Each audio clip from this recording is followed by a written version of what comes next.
Hello and welcome to ICMDA webinars. I'm Dr. Peter Saunders, the Chief Executive of the International Christian Medical and Dental Association, which brings together about 60,000 Christian doctors and dentists from over 100 affiliated national groups worldwide.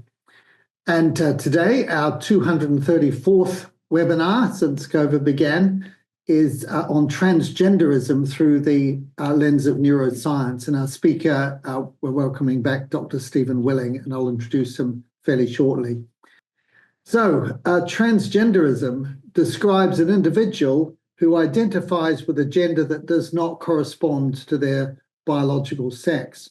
And trans-affirming advocates may say that social and medical transitioning merely brings the body into line with the mind. But what if it goes the other way? What if the cart is pulling the horse, meaning gender affirmation changes the brain? This webinar is going to cover four essential questions. Firstly, what is neuroscience? Next, what does it have to do with transgenderism? Third, what does the research show? And finally, how should neuroscience inform our understanding of transgenderism? And to tackle those questions, here today we have Dr. Stephen Willing, who is not new to ICMDA webinars. He is an academic neuroscientist with over 40 years of clinical experience in academic and private settings. He's currently a tele-consultant in radiology at Tenwick Hospital in Kenya. He's a pediatric neuroradiologist with Children's of Alabama, a visiting scholar with reasons to believe, and an adjunct professor of divinity at Regent University. Dr. Willing is also the author of Atlas of Neuroradiology and more recently the book Superbia, The Perils of Pride and the Power of Humility, and his personal blog on science apologetics, which is called The Soggy Spaniel, may be found at www.swilling.com. So, Dr. Stephen, great pleasure to have you back here, and we're really looking forward to hearing what you have to say and engaging with you in Q&A afterwards. So over to you. Thank you. Thank you, Peter. This is a very interesting topic, and I look forward to sharing it with you today. Well, welcome, and thank you for letting me be here with you today. I have a lot to cover and only 30 minutes or so, so I'm going to make like the swimmer Leah Thomas and just jump right in here.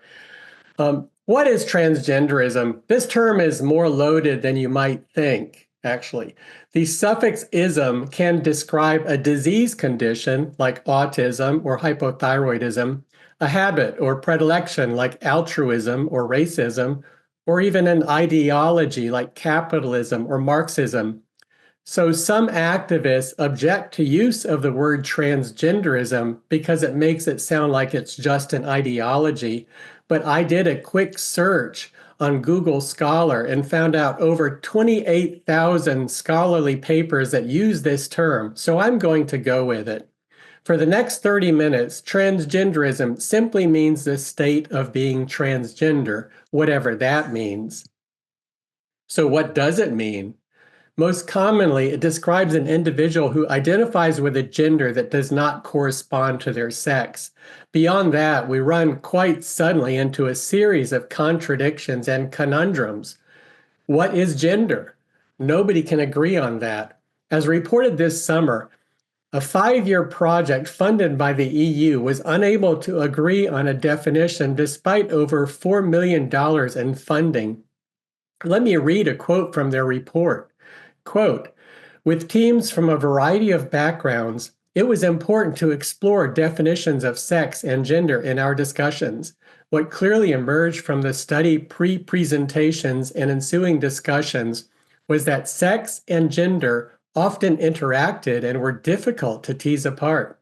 Defining and documenting gender was found to be complex, challenging, and was approached in diverse ways in the funded studies. I would have been happy to give them a definition for half that amount. So various claims are made by those in the category of advocates who call themselves gender affirming. One is that sex and gender are independent of one another or only loosely linked. But if sex and gender are different, then what is gender? There's no diagnostic test for that. It comes down to whatever the person claims for him or herself. But is it ontologically possible to have a body of one sex but the mind of another? If so, aren't you still defining gender in terms of sex? And how would you know you feel like the opposite sex having never been there? Not being a woman, I could never know how it felt to have the mind of a woman. So in practice, this reduces to filtering one's personality and preferences through highly stereotypical views of masculinity and femininity. The implication seems to be that gender is a personal trait like extroversion or being left-handed, something that is innate, immutable, and independent of sex, except those things can be observed by another party. But if it's not sex, from what part of the mind or bodies does gender originate? Nobody can say. It's almost Platonic, as if there are transcendental forms of male, female, and other in the realm of being that constitute the substance of a person, even if the accident is of the opposite sex, kind of like how transubstantiation works in the Catholic Eucharist. But if gender exists only in the mind of the perceiver, it is unfalsifiable. To believe is to see, or is it? Maybe we can test that theory. Within the population that might be described as trans-affirming, there are at least three popular interpretations that are mostly contradictory. The first would be that transgenderism is biologically based but dysfunctional. DSM stands for the Diagnostic and Statistical Manual, and it serves as a reference for the categorization and diagnosis of mental illness. We're now in the 5th edition, which came out in 2013. This position, that it's a mental illness, would have been the consensus of almost the entire scientific community before the DSM-5, and it was called gender identity disorder. The manual changed in 2013, but that doesn't mean everybody's on board. The ones who still think of it as a mental illness may or may not support gender affirmation in young people. The second possibility would be that transgenderism is biologically based but merely a normal variant. The DSM-5 depathologized cross-sex gender identification, meaning it's no longer considered a disorder of any sort. For those who accept this framework, people really are the gender they identify as, whether they actually transition or not. So this group would totally support gender affirmation. The third possibility, biology has little or nothing to do with it. It is socially constructed, pure and simple, and that's okay. This point of view is reflected more among philosophers like Michel Foucault and Judith Butler. The ones in this camp also support gender affirmation. Among the gender critical group, we also see competing interpretations. First, that it's a mental illness in the classic sense. Again, this was a mainstream position until 2013, except this group would tend not to support the so-called gender affirmation. Second, it's a delusion, just another example of somebody passionately believing in something that doesn't correspond to reality. Third, it's a social contagion where young people imitate those they admire in an effort to gain acceptance or look cool. Mimesis, in other words, according to René Girard. Or fourth, it's a self-selected identity, a consequence of expressive individualism, per Charles Taylor. Carl Trueman did a masterful job in explaining how this viewpoint emerged as a reigning paradigm, but it's not necessarily all-encompassing.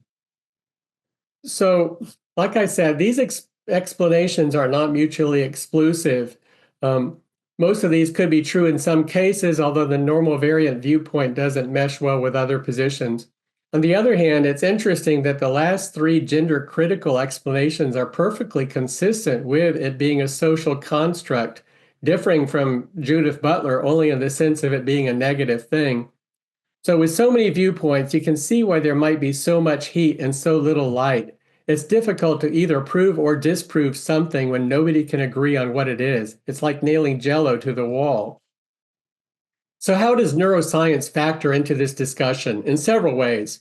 First, those in the affirming community regularly trumpet the latest study claiming to prove that gender is both innate and independent of sex. By the way, this puts them in direct conflict with the social construct contingent. The Butler camp continues to deny that there are any sex-related differences in the brain and see gender as just the second verse of the same song. Second, these different hypotheses regarding transgenderism enable us to make predictions that can be tested. Third, an accumulated body of neuroscience was already well in place before transgenderism captured global attention, and this earlier understanding can and should inform our thinking. Advocates may say that social and medical transitioning merely brings the body into line with the mind, but what if it goes the other way? What if the cart is pulling the horse, meaning gender affirmation changes the brain? I'm going to structure this in the form of 4 essential questions. First, what is neuroscience? Second, what does it have to do with transgenderism? Third, what does the research show? And fourth, how should neuroscience inform our understanding of transgenderism? In July of 1989, President George Bush signed a proclamation declaring the 1990s as the decade of the brain. What emerged over the ensuing decade and continues to this day was an explosion of research into the human brain, how it forms, how it works, and how things go wrong. Neuroscience is a broad field that includes anatomy, biology, chemistry, psychology, sociology, and multiple medical specialties, including my own specialty of neuroradiology. In the case of transgenderism, however, hardly any research had been done prior to the mid-2000s, mostly because it was rare. This chart indicates the number of neuroimaging studies that included transgender participants, rising from 1 in 1991 to 83 in 2024. We have many different ways to study the brain. These include behavioral study and psychological testing, chemical analysis of hormones and neurotransmitters like testosterone and estrogen and dopamine, examination of brain structure by MRI in living people. This is what we call gross anatomy, which means you can see it without a microscope. We have functional imaging, particularly MRI. Brain regions that are active use more oxygen and demand more blood flow, so we can use MRI to look at changes in blood flow at rest or during particular brain tasks. Fifth, we have post-mortem analysis and brain dissection. For obvious reasons, this is less helpful in humans. But sixth, not all research has to use humans. We've learned vast amounts from the study of animal models. In the case of transgenderism, neuroscience can and has been used to elucidate differences in the brain in an attempt to explain it, to test hypotheses concerning its cause, and to predict the outcome of interventions, for example, whether they would benefit or not from gender affirmation. I would say at the outset that even if research finds that transgender brains differ in certain respects, that doesn't narrow the range of possible explanations as much as you might think. Finding changes in the brain wouldn't necessarily prove whether it was biologically based, a normal variant, or a mental illness. Setting aside for the moment all the disagreement over what transgender is, a popular version in the public boils down to the claim that one can have a male brain in a female body or a female brain with a male body. If there were a way to tell male brains from female brains, we could then look at the brains of transgender people and see if their brain matches their sex or their gender identity. So can we? Well, as a matter of fact, the very idea that male and female brains might possibly be different was a matter of hot contention for quite some time. But over time, the evidence continued to pile up. Little boys and little girls differ in many ways. Almost every parent and teacher knows that. So there was always a reason to think male and female brains were different. That would be the best explanation for consistent and reproducible differences in personality and behavior seen not only in human children, but many higher primates. Many psychiatric and neurological disorders show a strong sex predilection, whether it be autism in males or Alzheimer's in females. Also, the obvious realization that men and women differ in their genetic makeup and experience different hormonal influences during critical periods of development. If there are differences between male and female brains, these could show up in different ways. Differences in visible structure could be explored in living subjects using high-resolution MRI. Differences in microstructure would require more precise microscopic analysis, meaning either post-mortem examinations or animal studies. Differences in the chemical environment via such modulators as hormones and neurotransmitters are less amenable to study by imaging. Differences in brain function can be explored using specialized MRI techniques that look at blood flow and brain activation using what we call functional MRI. So what do we know? Simply looking at brain structure with MRI, subtle differences emerge that are detectable by computer analysis but imperceptible to the human eye. Brain size corresponds to body size, and because men are on average larger, male brains average about 9% larger than female brains. But female brains make up the difference with a higher density of neurons in the same volume of gray matter. Also, in women, the gray matter is a little thicker, whereas males have a higher percentage of white matter. Male brains show more interconnection within the hemispheres, whereas female brains show more connection between the hemispheres. With functional MRI that looks at active communication between various brain networks, researchers are now reporting extraordinary accuracy in distinguishing male from female brains and identifying which brain regions differ most greatly. The differences are bimodal, meaning two distinct peaks with a valley in the middle. The fat in the back of this Bactrian Campbell is bimodally distributed. Some male brains in the audience might be thinking of a more titillating example, but I'll stick with camels for now.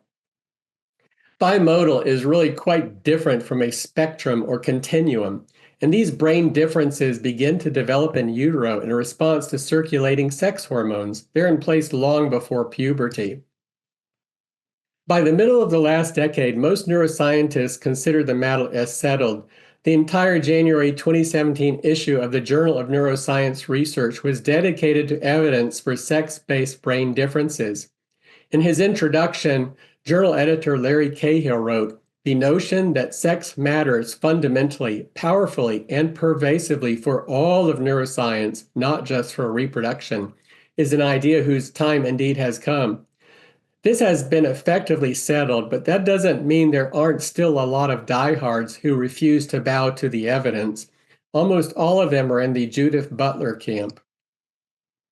Since it's reasonably possible to tell whether a brain is more male or female based on sophisticated imaging techniques, it is possible to study transgender subjects and determine whether their brain corresponds closer to their sex or their gender identity. Over the next few minutes, I'm going to walk through a few studies from the last 4 years. The results are mixed, although the most recent studies indicate that transgender brains are much closer to their own sex than the opposite sex. The titles and the source of the papers are all on the top of the slides if you want to check it out, but I'm not going to spend time reading them. This study reported in 2020 used a machine algorithm to try and differentiate male and female brains based on structure, and then applied the rules to 26 trans women, born male. In the trans subjects, the discriminator was less accurate in predicting a male brain. In other words, the brains of trans women deviated a little from the average male brain and were a little more likely to be misclassified as female. They concluded it was somewhat of a wash, not your average male brain, but not female either. A quote from the report, "Our results support the hypothesis that brain structure in trans women differs from brain structure of their biological sex, male, as well as their perceived gender, female." That same year, another group used functional MRI in a group of 92 subjects equally divided between men, trans women, 26 in each group. This method basically looks at which regions of the brain are talking with each other. They applied a machine learning algorithm to try and separate the 4 groups, then retrospectively applied that technique to the same group of subjects, claiming the ability to predict better than mere chance. There were several flaws with this study. The accuracy rate, though higher than pure chance, remained rather low. 25% would have been random. But what's worse is they applied their tool to the same set of patients used to develop a tool, and that's the research equivalent of arguing in a circle. They should have applied the rule to a set of unknown patients to result in anything meaningful. Another report 1 year later looked just at structural MRI with a subject group of 214 trans men, 172 trans women, 196 women, and 221 men. They claimed significant differences between cisgender and transgender subjects in the volumes of some regions of the brain. But rather than being merely shifted towards either end of the male-female spectrum, transgender persons seem to present with their own unique brain phenotype. What did they not find? They did not find that trans men brains looked more male or that trans women brains looked more female. That same year, another group published a review of 39 studies reporting brain imaging in transgender subjects. They noted that these 39 projects were extremely heterogeneous, both in terms of their patient profiles and the techniques that were used. The authors acknowledged that almost all studies found some difference between transgender and cisgender subjects, but they still remained closer to their sex than their gender identity. Our results here suggest that some features in transgender individuals resemble those of their experienced gender, despite the majority resembling those from their natal sex. But a newer and much larger study came from the Netherlands in 2023 using structural imaging in adolescents between the ages of 13 and 15. In this cross-sectional study of 2,165 adolescents ages 13 through 15 from the Netherlands general population, no significant differences in total brain volumetric measures were observed between youths who reported gender diversity and youths who did not. The results did point to one possible area of difference, but only in those born boys. However, these findings further suggest that gender diversity in the general population correlates with specific brain morphologic features in the inferior temporal gyrus among youths who were assigned male at birth. Some of these earlier studies didn't take head size into account, which would throw the findings off one way or another, since that's one of the most consistent differences between male and female brains. This 2023 report using structural imaging found that after taking the total intracranial volume into account, that the model was equally accurate in determining sex in both cis and trans subjects. In other words, here their brains match their sex, not their gender identity. Bringing us now into 2024, this study reported the results of functional MRI in 19 trans men, that's female to male. Because it's functional imaging, it has implications for cognition and behavior. And what did they find? The researchers reported that contrary to the assumption that cognitive function in trans individuals aligns more closely with their gender identity counterpart, our findings suggest a similar cognitive profile between trans men and cisgender women. So they match their sex. The women match their sex, not their cross-sex gender identity. This last paper appeared in mid-2024 and made a small splash. The researchers examined a data set of thousands of children ages 9 through 20 and used functional MRI first to look for correlations with their sex and then to look for correlations with gender identity. Of course, there's no test for gender identity, so they asked the children a few questions and asked their parents about play behavior. They claimed that the research supported the idea that sex and gender correlate with different brain regions and thus could be different things. This is what they found. Certain brain regions were correlated with sex, but gender was more distributed throughout the cerebral cortex. Sex and gender were strongly correlated. This should be obvious. In 99% they do match. So predicting gender was simple if you just use sex as a criteria.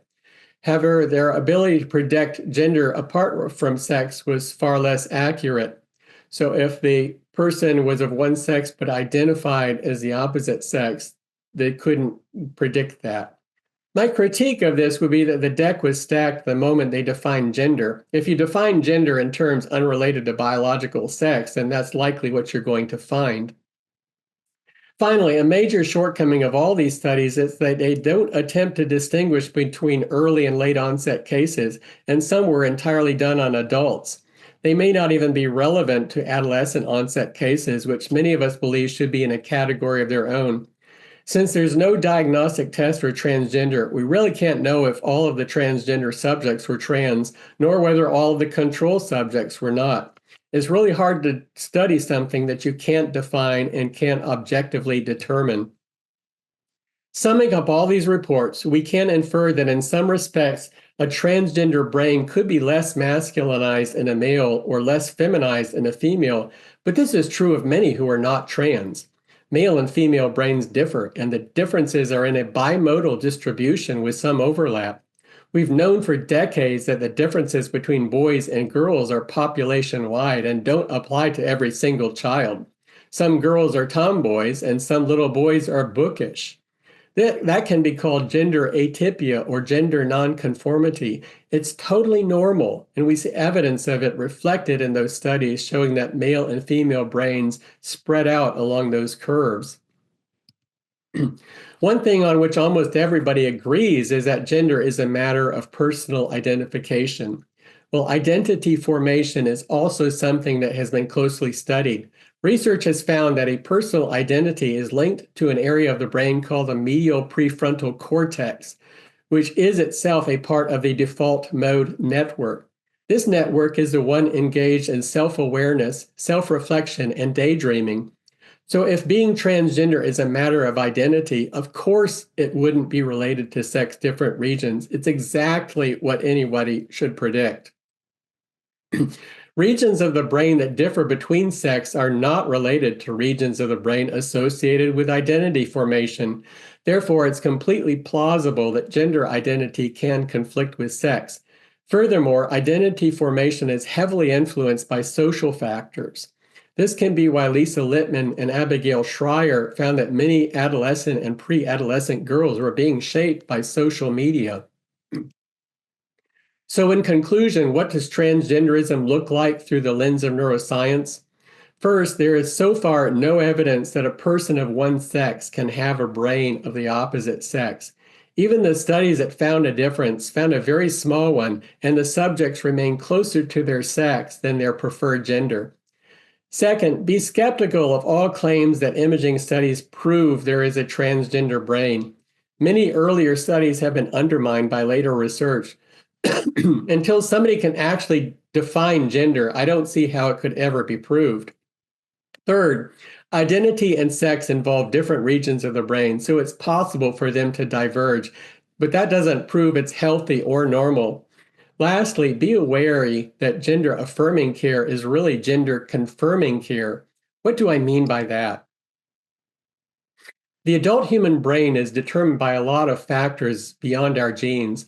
The brain is adaptable, a child's brain much more so, and its growth is modulated by genetics, the hormonal environment, and social factors. Puberty is a critical window in brain development that is dependent upon sex hormones. This is not something one should be messing with. So far, there is little data on the long-term effects of puberty blockers in children, but what has been reported so far gives us cause for concern, like measurable declines in IQ. We can prove in the lab that puberty blockers cause permanent and irreversible changes in brain development in animal models. To assume that it wouldn't happen in humans is dangerously naive. It is well established that the majority of children with gender dysphoria literally grow out of it, called desist, turning into adults at peace with their sex bodies. But in the Tavistock series from the UK, the desistance rate after puberty blockers dropped from around 85% to a shocking 2%. Why is that bad? Among many reasons, it can lead to permanent sterility, sexual dysfunction, and a lifetime on medication. And according to everything we know about child development, even social transitioning is self-reinforcing. Those seemingly harmless little things like changing names and pronouns have a direct influence on the developing brain. The evidence so far then confirms that the brains of trans individuals remain much more similar to their sex than their gender identity. For advocates of gender affirmation, The state of mind may dictate treatment, but treatment shapes the mind as well. The arrow of causality goes both ways. Next, this is a biggie that gets to what I think is the heart of the matter. To be gender atypical is a feature of our created diversity. It's not a disease or a problem to solve. Be suspicious. Many extravagant claims will be made, but also be humble. Denigrating science or scientists reflects poorly upon us. Next, don't be defensive. A Christian position does not exclude the possibility of brain alterations with transgenderism. And last, any brain findings related to transgenderism cannot establish whether it is good or normal or healthy. I quote Hume's law. David Hume was the philosopher who concluded you cannot derive an ought from an is. Science can describe, but it cannot prescribe. Science can tell us how the world is, but cannot tell us how the world ought to be.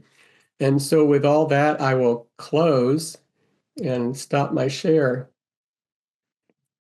Thank you very much, Dr. Stephen Willing. A very, very comprehensive overview, and a lot of this stuff I'm sure will be new to many of our listeners today.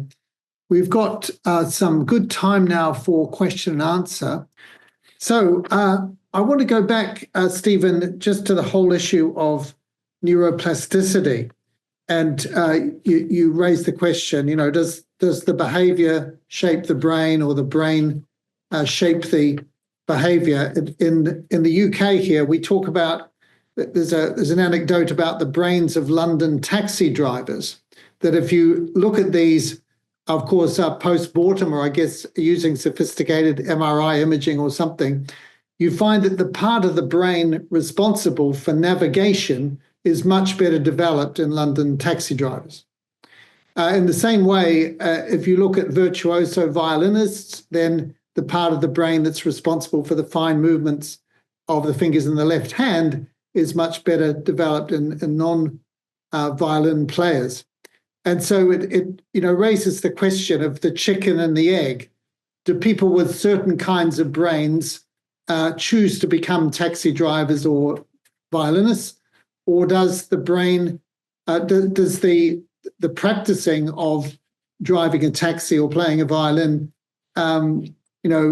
change the brain functionally and morphologically in some way? And of course, the application to the whole area of transgender is obvious in a sense. So do you want to just comment on what neuroscience tells us about brain plasticity in general?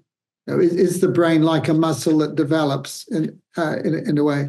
And specifically with regard to this whole issue of transgender? There's a superb book I read a few years ago. The title is Live Wired, L-I-V-E Wired. And it's written for lay people. It's an outstanding review of neuroplasticity and the developing brain. What they do know is that especially it's very plastic and malleable in children. Children who suffer some sort of insult to an area of the brain, say from a stroke or from surgery, epileptic surgery is pretty common, are really good at rerouting pathways and repurposing neurons to where unaffected regions of the brain can take over function lost by the area. Now that becomes less true as we get older, regrettably, for those of us that were up in years. I found the book a really good review, very accessible and very thorough. What I sort of struck me, though, is they never brought up the subject of sexuality in that book. It seemed like it was begging to be addressed, because I think there's so many things that come up in that. Yeah, I guess people think that some kinds of research asking questions that are perhaps politically incorrect, or the answers might cause difficulty for certain groups, shouldn't be embarked upon. So just to come back to the question, you talked about desistance rates with regard to data coming out of the Tavistock Gender Clinic in London, and one of our listeners is just asking, could you just go back over that again and explain what you mean by desistance rates, both with teenagers showing transgenderism, if you like, and also those who've had puberty blockers to try and shape it. Yeah, that data comes out of historical norms, where under the traditional, pre-DSM-5, before the transgender issue really took off, because there's been explosion in transgender identification beginning about 2012, 2013. So the data before that was that first gender identity disorder or gender dysphoria was really rare. It was mostly little boys, and they would follow over them in time, and most of them would eventually come to terms with their biological body. They did not experience persistent dysphoria. They did not continue to believe they should be female or live as women. The rate was anywhere, there are a number of studies, so you can kind of pick which one you like, but they range from over 50% up to 98%. So 85% is a reasonable approximation of the consensus of studies. We are begging for newer data because there hasn't been enough long-term follow-up for this kind of explosion of identification that began, as I said, about a decade ago. Then going back to the Tavistock series, they should have expected the desistance rate to conform to prior experience. They should have expected a desistance rate well in excess of 50%. Yeah. But in the original study group that was enrolled, now Tavistock, if you've read Time to Think, Hannah Barnes, it has a very interesting history. It started off sort of controlled clinical trial, and everything just kind of took off and went out of hand and exploded. But the original study group, they enrolled 44 kids at the very beginning, trying to pattern the Dutch study, which had begun about 10 years earlier.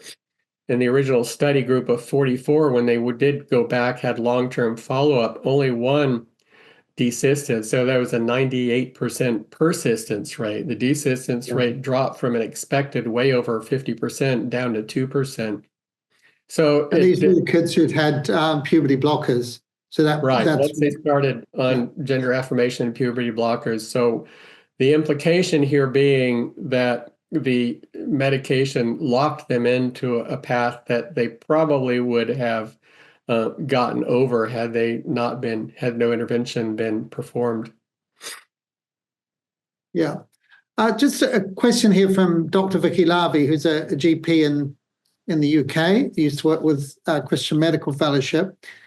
And she's getting on to this question of how the sex ratios have changed. And you mentioned, and I certainly remember at medical school being told that the majority of people with what was then called gender identity disorder were male rather than female. And yet we've seen a switch recently to a preponderance of females, but more than that, the emergence of this new phenomenon, which has been called rapid onset gender dysphoria, whereby young women, teenagers, often in a group who know each other, will change gender or change their identified gender en masse, if you like.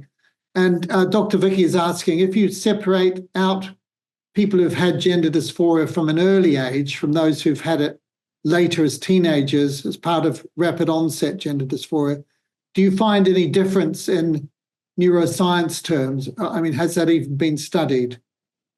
I think we're really hurting for good, reliable data on that. We would love to have it. I think you would, as you may know, with the Tavistock, they were not very good at getting long-term follow-up at all. It's been extremely difficult to track these patients. And even in Tavistock, not all of the patients who were enrolled in this study were transitioned. It was kind of a lottery depending on which psychologist, which clinician a child saw at the clinic. I mean, maybe half were transitioned and maybe half were not. And it had nothing to do with their presentation, but more with who they happened to see at the clinic.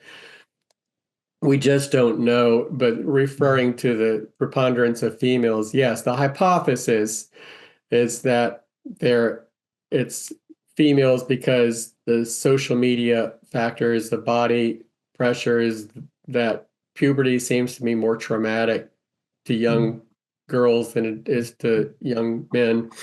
So a lot of factors maybe converge to make young women more vulnerable to this. Those are just hypotheses. I'm not going to stand here and dogmatically say we know the cause, but when you have a sudden dramatic change in the population, a genetic or constitutional cause is probably the least likely explanation for it. Yeah, that would make sense. Now, you mentioned the change in thinking amongst psychiatrists, psychologists in the DSM-4. Up until the DSM-4, it talked about this entity or called it gender identity disorder, GID. That's what we were trained in initially. And then all of a sudden in the DSM-5, it was no longer gender identity disorder, but more characterized as a natural variant and renamed gender dysphoria. Now, what do you think drove this change? Was it an accumulation of scientific or neuroscientific evidence, or was it something else? Well, we don't have to speculate on that. There's an editorial column that was written, and I think it was Kenneth Zucker. I could be wrong on that. I'm relying on memory, but there's an editorial column. He was the chairman of the committee that was overseeing that transition, and he lays out the whole reasoning behind it. There's nuance in there, and I don't want to give unfair treatment to it. You can look it up and read it, but the upshot seemed to be that it was mostly political. It was responding to the viewpoint of activists who felt like it was not an illness, that to call it a gender identity disorder was stigmatizing because there was nothing wrong or nothing unnatural or nothing unusual about a little boy who wanted to be a girl or vice versa. But you can read the article. It's laid out pretty clearly. No, thank you. Often the issue of intersex is brought up in discussions about transgender. And there's one question here asking, are you aware of any studies comparing the brains of intersex individuals to those of transgender ones? You've made the powerful point that the brains of transgender individuals are not that much different from those of the same biological sex. But how about intersex individuals? Has that been studied? No, not to my knowledge. Intersex are rare, and so it would be really hard to accumulate a study group that had sufficient numbers of both to compare. No, intersex, that's a population that has identifiable medical disorders of absence of testosterone receptors, or with women, congenital adrenal hyperplasia, where they have too much circulating androgen. And actually, they are an interesting, it's completely irrelevant to the transgender thing. I think to equate those two is a complete red herring, but they are very interesting because the research that has been done on the intersex sort of affirms what I was saying about male-female differences in development, because little girls, infant girls who are subjected to circulating testosterone grow up more masculinized, and vice versa. Young men who have lack androgen receptors or are hypoandrogenic are more feminized, and so you're seeing the science play out in those who are sort of at the edges. Now, you've commented largely on morphological studies, MRI, with some stuff on functional MRI as well. I know some people would say, well, you wouldn't necessarily expect to see changes here. The changes are all at a micro biochemical level rather than in brain structure or morphology. Is it possible to study whether brain biochemistry is different in people who identify as transgender, either in human beings or in animals? Studying these directly is extremely difficult. I mean, it's not technically feasible to just probe different regions in the brain and try and draw out the neurotransmitters and measure them. Typically, they're done by indirect measurements. So with functional MRI, the functional connectivity and the activation of brain regions. Another is through behavior. I mean, ultimately, what matters is not so much neurochemicals, but what the practical effects of that. So we tend to infer the effects of testosterone on the brain by the behaviors that it affects, and those are pretty well conclusively linked. But directly saying that biochemistry is extremely problematic. But if somebody wants to say, okay, well, transgender exists in the biochemical level, and would never show up in any functional imaging, I say, okay, fine, create a hypothesis and explain to us how we're going to test that hypothesis, and here, go prove it if you can. Yeah. Could we just come back to the difference between male and female brains? And of course, males have XY chromosomes, females XX, and they produce different kinds of hormones. When we're looking at brain structure, as shown through MRIs or other studies, how much of the structure of the male or female brain is related to the genes, and how much is related to the secondary effects of hormones during the adolescent years? Is it possible to tease those out? Is there any research on that? Well, it's not as if the Y chromosome spells out a particular way for the brain to develop. No, the effects of the Y chromosome are only modulated. Okay, the Y chromosome has a sex-determining region on it, which creates the formation of testicles in the developing infant, which then start to produce testosterone. And then it's the testosterone that binds to the androgen receptors, which I think actually are on the X chromosome. And that's the cascade that's the pathway by which it's modulated. It's not that the genes themselves map out the architecture of the brain. It's modulated primarily through testosterone. Thank you. Just to come back to the question on desistance again, regarding the lower desistance rates under puberty blockers, and you've said effectively from 85% down to 1%, might that potentially be because the people with the most severe gender dysphoria are the ones who pushed hard and got the blockers, so that they're more likely to have a lower desistance rate? Entertain that hypothesis. It's an interesting hypothesis, and I would, sort of welcome anybody who thought that it was valid to test it.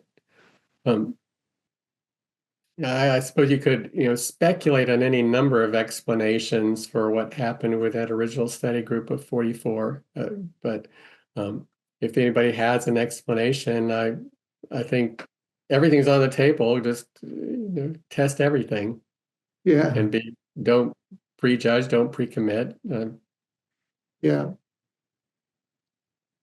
Just relating to that question of, prejudging, being entirely objective and so on, do you think there's a danger with Christians coming to this whole area that we can also impose our own presuppositions, if you like, about this subject? How would you respond to that as a Christian who's involved, and also as a neuroscientist? I think Christians have to be careful, and they have to be, choose who you trust, because, on this particular subject, I think that gender transitioning for minors is ethically impermissible. I think the data has failed to show any benefit, and the harms are known and fixed. So we know that we're hurting them, and we cannot prove that there's any benefit that justifies the known harm. Now, known harm, I mean, if you